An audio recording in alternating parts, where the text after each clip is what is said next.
नमस्कार दोस्तों, story audio book Mumbai channel में आपका स्वागत है। अगर आपको यह कहानी पसंद आती है तो चैनल को सब्सक्राइब करें। तो चलिए शुरू करते हैं। विशाल के फार्म हाउस पर।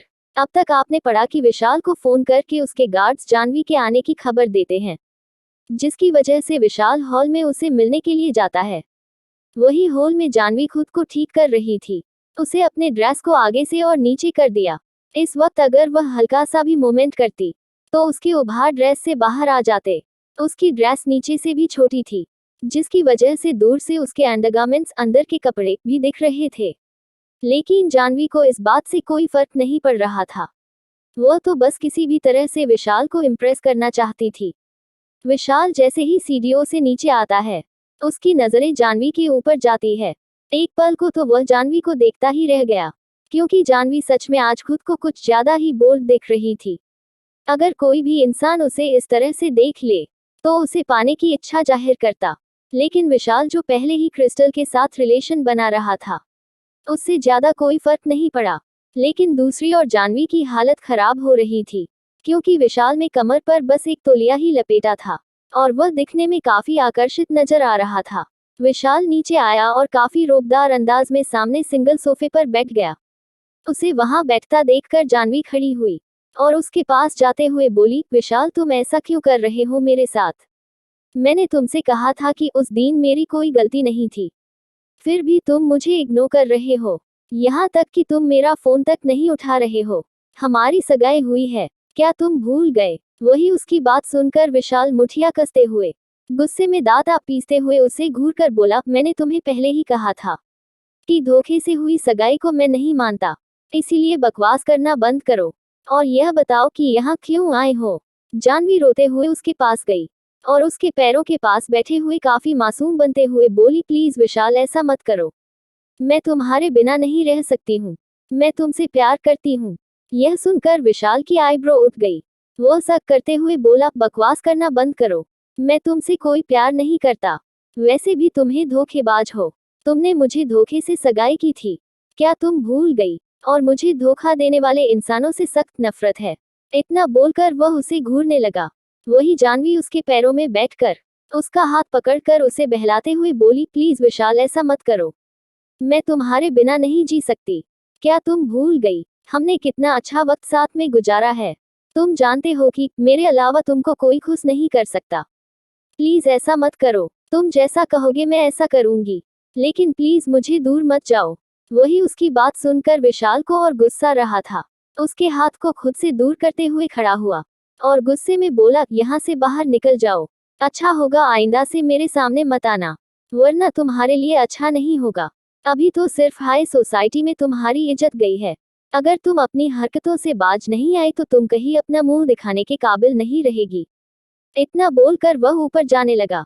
जानवी यह देख नहीं पाई और खड़ी हुई और तुरंत उसके पास जाते हुए उसे पीछे से गले लगा कर बोली, प्लीज ऐसा मत करो, मुझे दूर मत जाओ। वही विशाल को गुस्सा आ रहा था। वह उसे खुद से दूर करने की कोशिश करता है और गंभीर आवाज में बोला, जानवी, इतनी बेशर्म करना बंद करो और छोड़ो मुझे। लेकिन जानवी कहाँ कुछ माने वाली थी। वह उसको घूरती है और उसके होठों पर होंठ रखकर उसे चूमते हुए बोली, प्लीज प्लीज विशाल, ऐसा मत करो। वह काफी परेशान हो गई थी।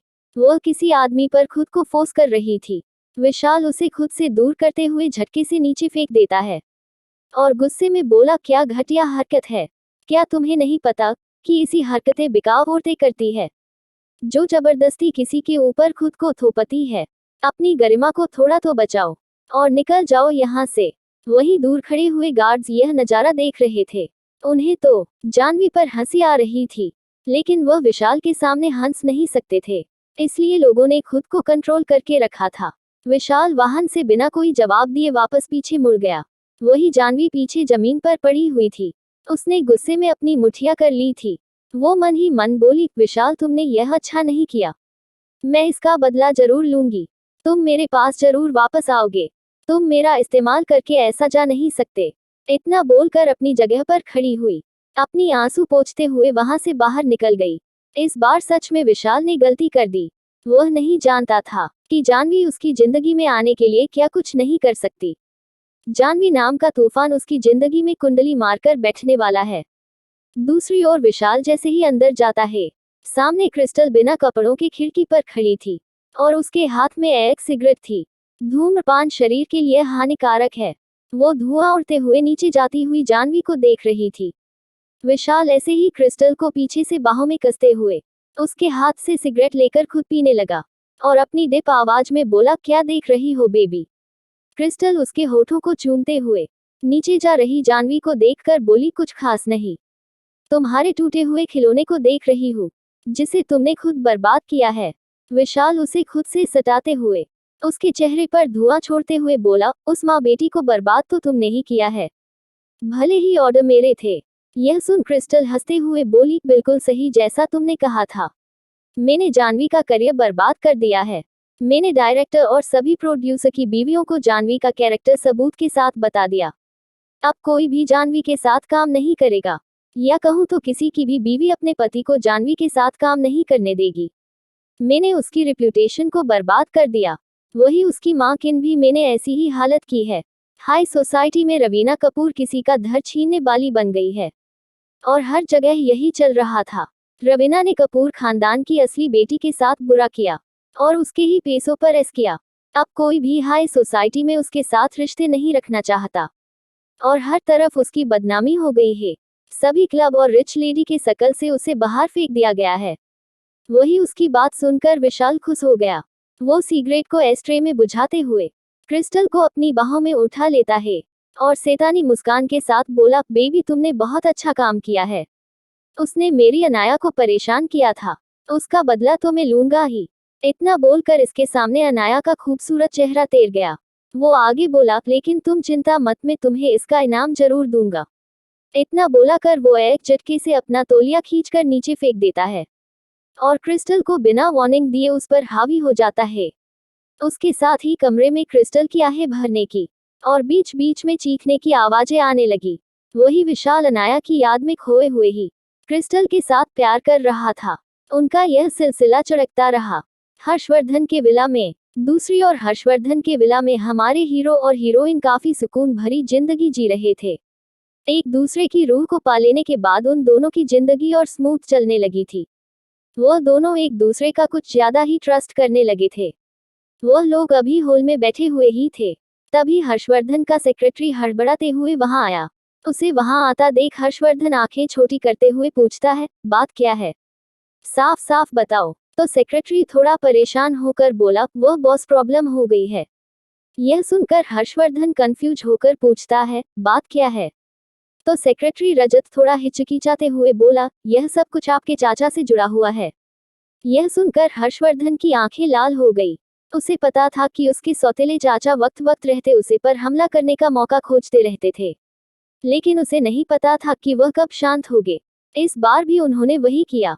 वह कड़क आवाज में पूछता है, इस बार उन्होंने क्या किया है। तो सेक्रेटरी रजत डरते हुए बोला, इस बार मामला सबसे गंभीर है।